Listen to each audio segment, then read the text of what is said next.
नमस्कार, मैं हूं आपके साथ ऋषि शुक्ला और बात करेंगे कुदरत की विनाश लीला। हिमाचल प्रदेश के कुल्लू में कृषि उपज बाजार समिति के भवन को भारी बारिश से बड़ा नुकसान हुआ है। अधिकारियों के मुताबिक पार्वती नदी के बढ़ते पानी से भवन जर्जर हो गया है। देखिए रिपोर्ट। हिमाचल प्रदेश के कुल्लू में कृषि उपज बाजार समिति के भवन को भारी बारिश से बड़ा नुकसान हुआ है।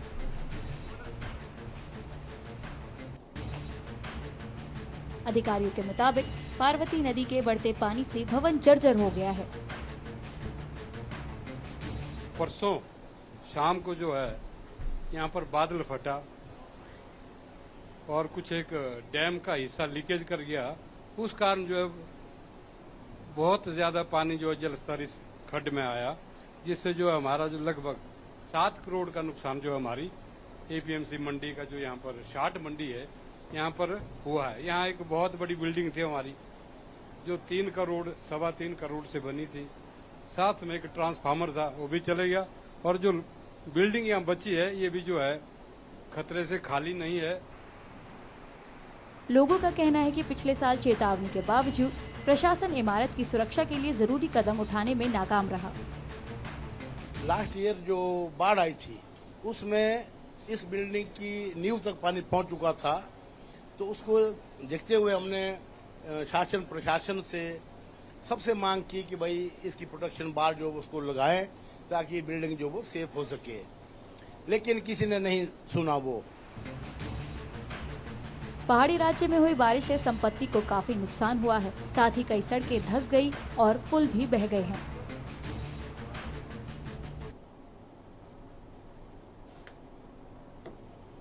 केरल के वायनाड में भी आई भीषण आपदा में सेना पूरे दमखम के साथ राहत बचाव कार्य में जुटी है और इसी को लेकर सेना ने संपर्क मार्गों को जोड़ने के लिए रिकॉर्ड 16 घंटे में 190 फीट लंबे बैली ब्रिज का निर्माण किया है।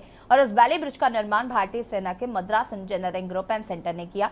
144 सदस्यीय इस ग्रुप में इकलौती महिला मेजर सीता अशोक सेल के भी शामिल थी, जिन्हें इस टीम का हिस्सा होने पर गर्व है। देखिए रिपोर्ट।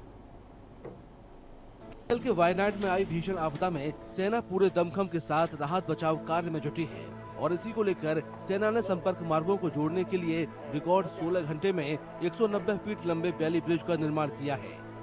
इस बैली ब्रिज का निर्माण भारतीय सेना के Madras engineering group and centre ने किया है।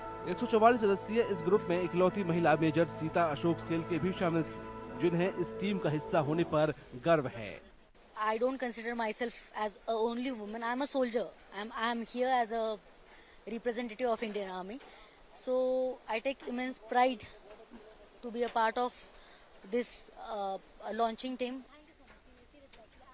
महाराष्ट्र के अहमदनगर के गाडेल गांव विलेज की रहने वाली मेजर सीता ने ब्रिज के निर्माण में शामिल पूरी टीम की सराहना की। I would like to thank all my seniors. All my senior officials, under the able guidance of them, my senior Brigadier Ajay Singh Thakur, he is our commandant MEGN Center, GOC K&K sub area, and my all troops, they are Tambis. Because of them, we could able to launch this bridge. So it is the effort of our Jawans. Major Sita के मुताबिक बैली bridge के निर्माण में भारी बारिश के साथ ही कई और चुनौतियों का पूरी टीम को सामना करना पड़ा था। This was the only road which was used for the rescue operations, also for the movement of dead bodies and for the rescue of the villagers. So all these were few challenges, but I must convey my thanks to all the local authorities, also the state officials, and all the people who have helped us out in this situation. People, they have come from different states also, so they have helped us out. So I must say thank you to all these agencies, villagers, locals, and all the state officials also. ये बैली bridge Wayanad जिले के मुंडक्कई और चूरलमाला के सबसे ज्यादा भूस्खलन प्रभावित इलाकों को जोड़ने में मदद करेगा।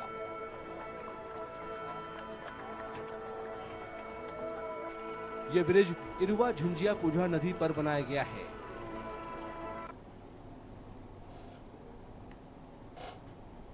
हिमाचल प्रदेश के 3 जिले शिमला, कुल्लू और मंडी में बादल फटने से आई बाढ़ की वजह से भारी तबाही हुई। अभी तक 45 लोग लापता हैं, जिनकी तलाश के लिए रेस्क्यू ऑपरेशन लगातार जारी है। देखिए रिपोर्ट।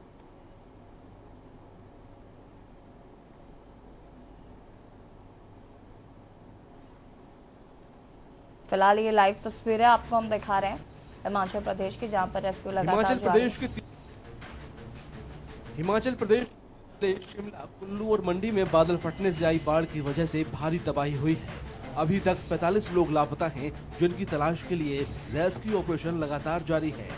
अधिकारियों के मुताबिक 3 और शवों की बरामदगी के साथ मरने वालों की संख्या अब तक 8 हो चुकी है।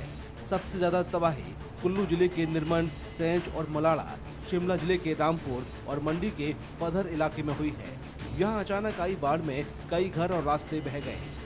मुख्यमंत्री सुखविंदर सिंह सुक्खू ने शिक्षा मंत्री रोहित ठाकुर के साथ शिमला और कुल्लू जिलों की सीमा पर समेज इलाके का दौरा किया और वहां पर पीड़ितों से बातचीत की। सीएम ने प्रभावित लोगों के लिए राहत पैकेज की भी घोषणा की है। अभी तो हमें कुछ उम्मीद जो बचेगी, किसी जान को बचाया जा सके, उस दृष्टि से हमारी सरकार कार्य कर रही है।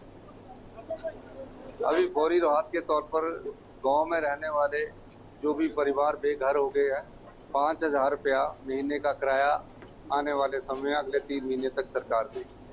3 महीने तक उनका रहना, खाना, पीना सब सरकार के द्वारा दिया जाएगा। 50,000 रुपया इमीडिएटली कपड़ों के लिए दिया जाएगा।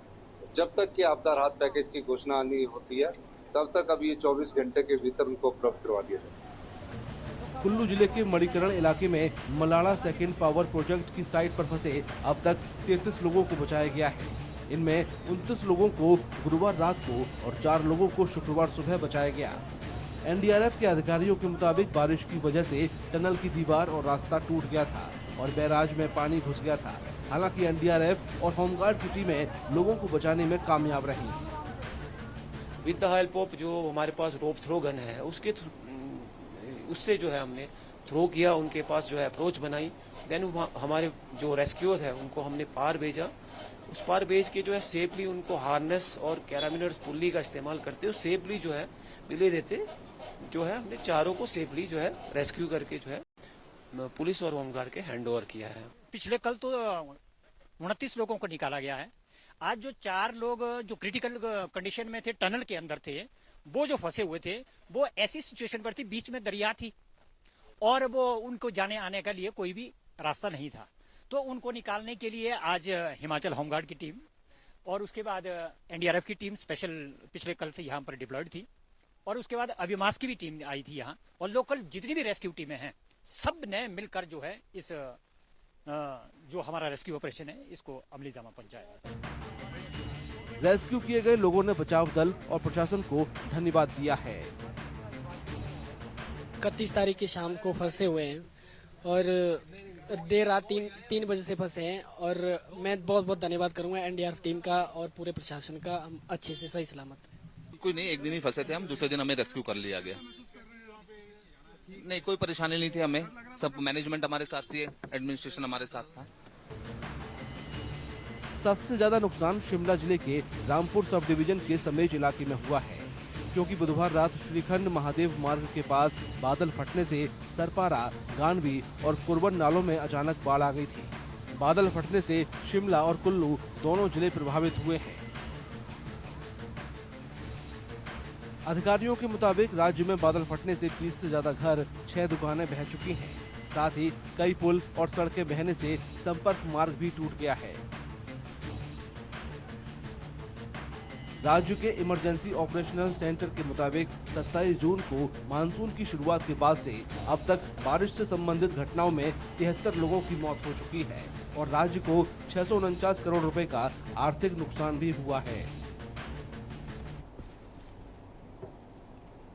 जी हाँ, तो कुदरत की विनाश लीला के बारे में आज हम चर्चा करने वाले हैं, क्योंकि जिस तरीके से पहाड़ी राज्यों में हम देख रहे हैं कि भारी तबाही हो रही है, कई लोगों की जानें जा चुकी है, चाहे वो हिमाचल राज्य हो, चाहे वो उत्तराखंड हो, चाहे वो केरल का वायनाड हो जहां पर लैंडस्लाइड हुई, अब तक 303 लोगों की मौत हो चुकी है। साथ ही साथ उत्तराखंड की बात करें तो यहाँ पर भी लगातार बादल फटने की वजह से बहुत सारे लोग इसमें फंसे हुए हैं। चारधाम यात्रा चूंकि चल रही थी तो चारधाम जो यात्री हैं वो भी जगह जगह पर फंसे हुए थे, उनको भी रेस्क्यू किया जा रहा है। तो कहीं ना कहीं कुदरत का कहर जो है वो साफ तौर पर नजर आ रहा है। आज हम इसी पर बातचीत करेंगे। कुदरत की विनाश लीला जिस तरीके से देखने को मिल रही है पहाड़ी राज्यों में, स्थिति काफी ज्यादा भयावह है। जगह जगह से जो खबरें आ रही है लैंडस्लाइड की हो, जिस तरीके से हम देख पा रहे हैं यहाँ पर कि जो सिचुएशन बनती हुई नजर आ रही है, कहीं ना कहीं लगातार हमारे जो सेना के जवान हैं वो रेस्क्यू कार्य कर रहे हैं। कई लोगों को बाहर निकाला गया है, कई लोगों की मौत हो गई है। आज हम इसी पर बातचीत करेंगे। अनुराणा संवाददाता चमोली से हमारे साथ जुड़ चुके हैं। बसंत कश्यप जी संवाददाता ऋषिकेश से हमारे साथ जुड़ चुके हैं। Doctor SN. पांडे जी मौसम वैज्ञानिक है, हमारे साथ जुड़ चुके हैं। एस.एन. पांडे जी, बहुत बहुत स्वागत है आपका। और शुरुआत करेंगे सबसे पहले आपसे ही। अगर हम बात करें मौसम की, तो जिस तरीके से हम देख रहे हैं जो प्रकृति का कहर पहाड़ी राज्यों में टूट रहा है, वो कहीं ना कहीं अब जनता जो है उससे काफी ज्यादा परेशान हो चुकी है। कई लोगों की मौतों की खबर है, तो कई लोग फंसे हुए हैं, इस तरीके की खबर। अभी फिलहाल आने वाले समय में मौसम किस तरीके का रहने वाला है? क्या राहत मिलेगी, या फिर अभी और बारिश होगी, या इस तरीके की घटनाएं हमें आगे देखने को मिल सकती है? देखिए, अभी जिस तरह से दक्षिण पश्चिम मानसून में एक्टिव हो गया है, उसकी वजह से आगे जाके और जिस तरह से हमारा जो अल नीनो था वो लानीना में कन्वर्ट होगा और अभी न्यूट्रल स्थिति 15 तारीख तक आ जाएगी, तो उसके बाद पूरे उत्तर भारत में हमारी मानसून की गतिविधियां बढ़ेंगी, तो निश्चित रूप से पहाड़ों पर भी बारिश होगी। इसके लिए हमें अलर्ट रहना चाहिए। और जहां तक आप जानते हैं कि जलवायु परिवर्तन की वजह से अब जो भी हमारे वेदर संबंधित गतिविधियां हो रही हैं वो एक्सट्रीम इवेंट्स हो रही हैं। बारिश होती नहीं है तो बिल्कुल 10 से 15 दिन ड्राई स्पेल हो जाता है। इसके बाद फिर 100 मिलीमीटर बारिश 1 से 2 घंटे में दर्ज की जाती है। कहीं भी अगर 1-2 घंटे में 100 मिलीमीटर बारिश दर्ज की जाती है तो निश्चित रूप से ऐसी कोई व्यवस्था हमारे बड़े शहरों में नहीं होती है कि तुरंत ड्रेनेज हो जाए, और इतना एडवांस ड्रेनेज अभी हमारे देश के बड़े बड़े शहरों में नहीं है और ना हो सकता है, क्योंकि ये एक्सट्रीम इवेंट्स हैं। और पहाड़ों पर भी लगातार क्लाउड बस्ट की घटनाएं आप देख रहे हैं। ये घटनाएं और बढ़ेंगी क्योंकि जिस तरह से जलवायु परिवर्तन हो रहा है, हमारे सिस्टम चेंज हो रहे हैं, और जो क्लाउड पहले बड़े लंबी शीट में बनते थे वो बड़ी लंबी शीट में नहीं बन रहे हैं, वो छोटी शीट में बन रहे हैं। और छोटी शीट में बनते हैं और उतने इलाके में वो कई करोड़ गैलन पानी लेके आते हैं और वहां बस्ट हो जाता है, क्योंकि वहां पे कुछ सिचुएशन ऐसी बनती है, हवाएं इस तरह की होती हैं, टेम्परेचर बदल जाते हैं। ये सारी चीजों में क्लाउड बस्ट की घटनाएं बढ़ रही हैं और आगे भी बढ़ने की पूरी संभावना है। बिल्कुल, वापस आएंगे आपके पास। अनिल राणा जी, अगर हम चमोली की बात करें तो क्या स्थिति है यहाँ पर? और जैसा कि मौसम वैज्ञानिक ने बताया कि अभी आगे आने वाले दिनों में हमें और एहतियात बरतने की जरूरत है। जी बिल्कुल, बताते चले। अभी जो हमारे साथ में, मैं क्योंकि यहाँ पे गोचर हेलीपैड में मौजूद हूँ, तो यहाँ पे जो सेना के जवान है वो यहाँ पे मेडिकल की टीम भी उनके सामने मौजूद है, और उनके द्वारा यहाँ पे लंगर भी गया है जो राहत बचाव के लिए यहाँ पे जो केदारनाथ क्षेत्र से पहुंचेंगे। फिलहाल मौसम की बात की जाए तो यहाँ पे चटक धूप खिली हुई है, लेकिन जो ऊंचाई वाले क्षेत्र है वहाँ पे मौसम अभी बादलों से घिरा हुआ है। कुछ जगह धूप लगी हुई, चटक धूप लगी हुई, कुछ जगह अभी मौसम अभी भी खराब है, लेकिन बचाव और राहत का कार्य यहाँ पे युद्ध स्तर पर जारी है केदारनाथ से। क्योंकि आज जो बताते चले कि केदारनाथ क्षेत्र में सुबह मौसम खराब था, तो आज किसी भी तरह से यहाँ से राहत और बचाव का कार्य शुरू नहीं किया जा सका। भले ही यहाँ पे जो एनडीआरएफ के जवान है, जो सेना के जवान है और जो प्रशासन की टीम है वो यहाँ पे मुस्तैद बनी हुई है, और रेस्क्यू बचाव कार्य के लिए जैसे ही मौसम वहाँ पे साफ होता है तो ये टीम वहाँ पे पहुंचेगी और बचाव और राहत कार्य जारी करेगी। बताते चले कि चमोली के नजदीक में कल शाम को एक बाइक दुर्घटना हुई। बाइक दुर्घटना क्योंकि पहाड़ से मलबा आया उसमें, और बाइक जो 2 सवार थे वो खाई में जा गिरे, और सुबह जाकर के उनका रेस्क्यू, क्योंकि देर रात हो चुकी थी इसलिए उनका रेस्क्यू किया, और एक का शव फिलहाल मोर्चरी में रखा गया है, और बचाव का कार्य अभी वहाँ पे जारी है। जी ठीक है, वापस आते हैं बसंत कश्यप, संवाददाता ऋषिकेश से हमारे साथ जुड़े हुए। बसंत, ऋषिकेश की क्या स्थिति है यहाँ पर? पानी का जल स्तर जो है वो क्या बराबर है? अगर हम बात करें आगे जिस तरीके से यात्राओं पर रोक लगा दी गई है, कांवड़ यात्रा पर भी फिलहाल रोक है, बादल फटने की जो खबर सामने आई थी, फिलहाल स्थिति क्या है? बिल्कुल, देखिए यसी उत्तराखंड में मानसून के दस्तक देते ही उत्तराखंड के जो पहाड़ है वो कांपने लगते हैं। उत्तराखंड के पहाड़ों के साथ साथ जो नदी नाले हैं वो भी उफान पर बहते हैं। आज की स्थिति ये है कि अभी जो वाटर लेवल है वो चेतावनी रेखा से काफी नीचे बह रहा है। हालांकि मौसम विभाग ने जैसे पूर्वानुमान जारी किया है कि आगे आने वाले समय में बारिश होगी और भारी बारिश देखने को मिलेगी, उसको देखते हुए लगता है कि आने वाले समय में एक बार फिर से नदी उफान पर बहेगी और नदी के उफान पर बहने से जैसी निचले इलाकों में बाढ़ जैसे हालात पैदा हो जाते हैं। क्योंकि जिस तरह से लक्सर, हरिद्वार और उसके नीचे इलाके बाला वाले, वहां पर खेत खलिहान है, जो खेतों में पानी घुस जाता है, उससे खेतों को काफी नुकसान होता है। और उसके साथ साथ ही जो वहां पर रहने वाले लोग हैं, गंगा के तटीय इलाकों में रहने वाले लोग हैं, चाहे हम ऋषिकेश की बात करें, हरिद्वार की बात करें, ऋषिकेश के तटीय इलाके हैं, चंद्रभागा, शीशम झाड़ी, त्रिवेणी घाट और तमाम जो घाट है, वहां पर प्रशासन द्वारा चौकसी बढ़ती जा रही है। जल पुलिस के जवान वहां पर तैनात कर दिए गए हैं और साथ ही साथ जो पुलिस के जवान है वो भी यहाँ पर तैनात है। तमाम व्यवस्था प्रशासन की ओर से किए जा रहे हैं और तमाम जो व्यवस्थाएं हैं उसको दुरुस्त करने के लिए विनय शंकर पांडे, गढ़वाल आयुक्त, यहाँ ऋषिकेश कुछ ही देर में पहुंचेंगे, वो भी यहाँ पर निर्देश देंगे। साथ ही साथ देखिए, मुख्यमंत्री तो खुद यहाँ पर सोनप्रयाग और रुद्रप्रयाग के जिलाधिकारी और एसएसपी से वहां पर बात कर रहे हैं और वर्चुअली बैठक करके उनसे जो राहत और बचाव कार्य के लिए निर्देश दिए जा रहे हैं। तमाम उन चीजों पर मंथन किया जा रहा है सरकार द्वारा और कहा जा रहा है कि समय पर जो फंसे हुए तीर्थ श्रद्धालु है उनको वहां से निकाला जाए। और अभी तक 300 लोगों को रेस्क्यू करके निकाल लिया गया है और यही व्यवस्था तमाम जो सरकार द्वारा की जा रही है। जैसी ठीक है, वापस आएंगे। अंकित काला हमारे साथ जुड़े हुए हैं संवाददाता देहरादून से। अंकित, अगर हम बात करें केदारनाथ पर जिस तरीके से पहाड़ दरक रहे हैं और जो विजुअल्स आ रहे हैं वो कहीं ना कहीं बहुत भयावह हैं। हम देख रहे हैं कि वहाँ पर सेना तैनात है, किस तरीके से वो वहाँ पर काम कर रही है। उनके जज्बे को भी हम सलाम करते हैं कि वो जिस तरीके से वहाँ पर काम कर रहे हैं। फिलहाल यात्रा को भी 2 दिन के लिए स्थगित किया गया है, क्या अपडेट है वहाँ पर? बिल्कुल ऐसे आपने सही कहा। देखिए, 31 जुलाई की जो नुकसान हुआ है उसकी तस्वीरें काफी भयावह है और केदार घाटी में जिस तरीके से लगातार लैंडस्लाइड की घटनाएं सामने आ रही है उसकी वजह से चिंता और भी ज्यादा बढ़ जा रही है।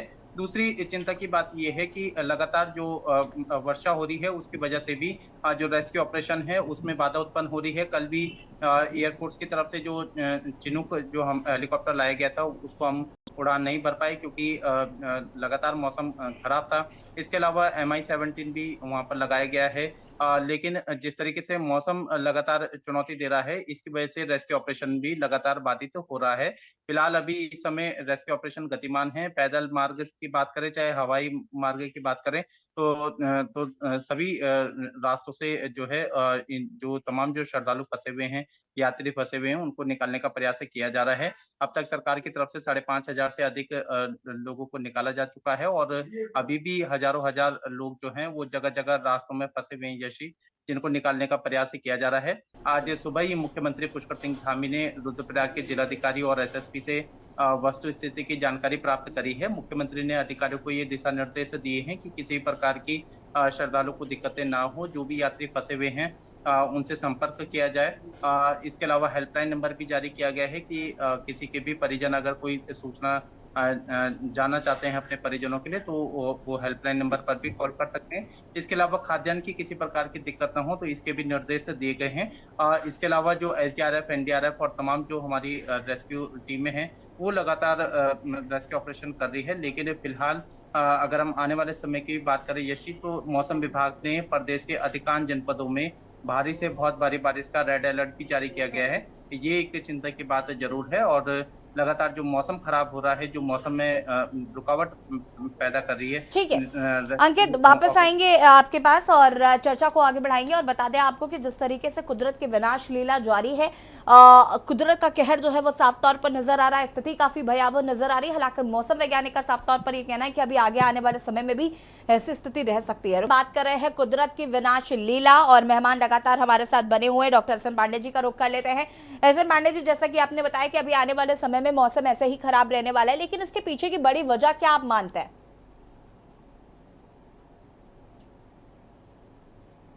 एहसन पांडे जी, आगे से भाई फिंगर लगी। एहसन पांडे जी सुन पा रहे हैं?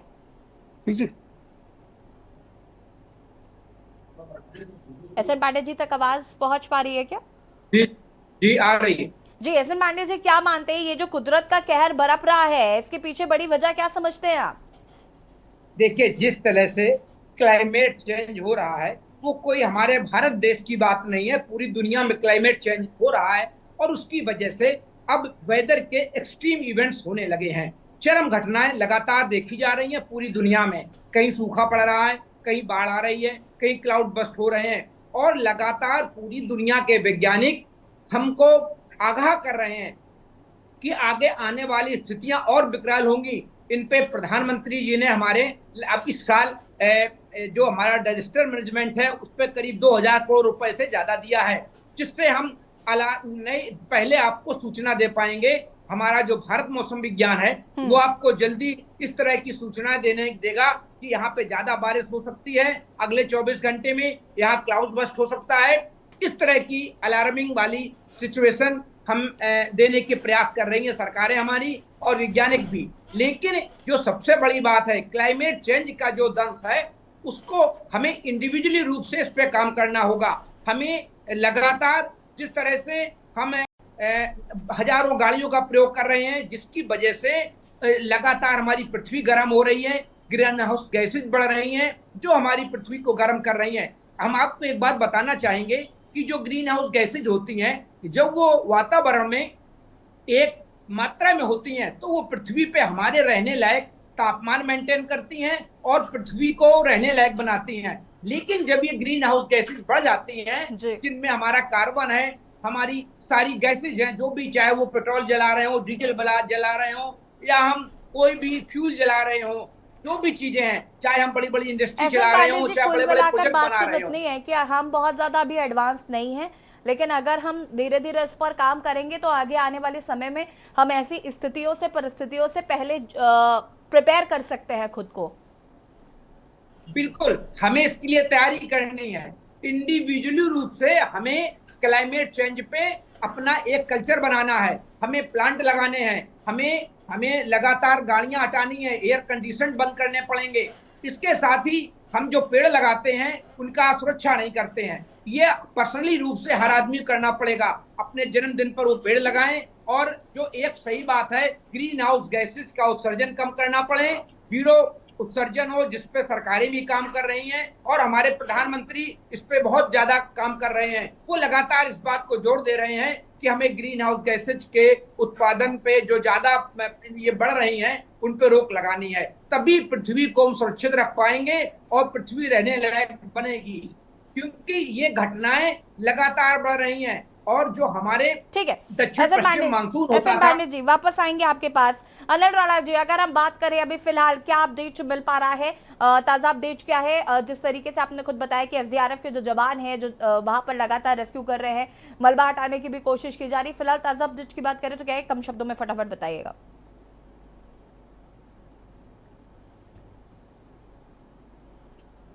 अनम्यूट कीजिएगा अनिल।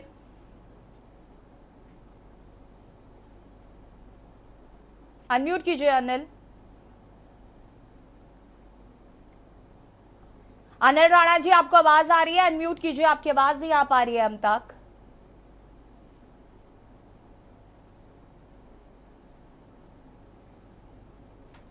जी यसी जी यसी बताते चले कि यहाँ पे सेना के जवान भी लगातार मौके पे मौजूद हैं राहत बचाव कार्य के लिए। उन्होंने भी मेडिकल कैंप लगाए हुए, साथ ही यहाँ पे किचन भी लगाया है कि जो भी वहां से जो केदारनाथ में फंसे लोग हैं वो यहाँ पे सेना के विमान से यहाँ पहुंचेंगे तो उनके राहत और बचाव कार्य के लिए। साथ ही बताते चले कि प्रशासन की टीम भी आप देख सकते हैं कि यहाँ पे लगातार मौजूद है और एनडीआरएफ के जवान भी यहाँ पे इंतजार कर रहे हैं कि वहां से किस तरीके से राहत और बचाव कार्य करना है। फिलहाल अभी भी राहत और बचाव कार्य चल रहा है। सुबह भी करीबन 300 लोगों को वहां से रेस्क्यू करके एनडीआरएफ के जवानों ने निकाला है। लेकिन बात की जाए गौचर की, तो गौचर में आज क्योंकि वहां केदारनाथ क्षेत्र में मौसम खराब होने की वजह से रेस्क्यू कार्य यहाँ से जारी नहीं किया जा सकता, भले ही टीम यहाँ पे मौजूद है। जी यस बिल्कुल अनिल।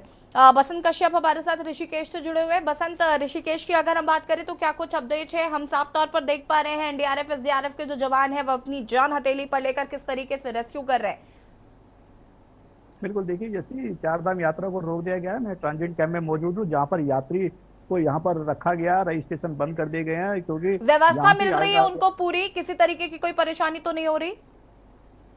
देखिए क्योंकि भीड़ बहुत कम है और यात्री कुछ ही यहाँ पर मौजूद है तो व्यवस्थाएं पूरी दुरुस्त की गई हैं। हमारे पीछे स्वास्थ्य कैंप लगाया गया है, जो भी जो श्रद्धालु अगर उसको किसी तरह की कोई शारीरिक दिक्कत होती है तो उसको यहाँ पर कैंप में उपचार दिया जाएगा। और साथ ही साथ यहाँ पर गढ़वाल कमिश्नर विनय शंकर पांडे पहुंच चुके ट्रांजिट कैंप में और अधिकारियों के साथ बैठक ले रहे।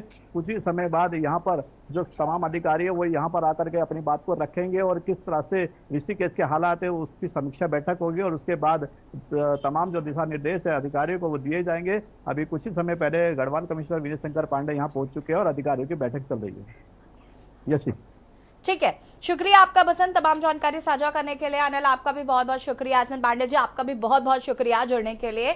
और बता दें आपको कि जिस तरीके से राहत बचाव कार्य जारी है, एनडीआरएफ एसडीआरएफ की टीम लगातार काम कर रही है, वो काबिले तारीफ है। फिलहाल मौसम वैज्ञानिक का ये साफ तौर पर कहना है कि अभी आने वाले समय में स्थिति ऐसे ही रहने वाली है। हालांकि हम लगातार इस अपने आप को और अपडेट कर रहे हैं ताकि इस तरीके की जब भी कोई घटना हो उससे पहले हम उन स्थितियों और परिस्थितियों से जूझने के लिए पहले से खुद को प्रिपेयर कर सके।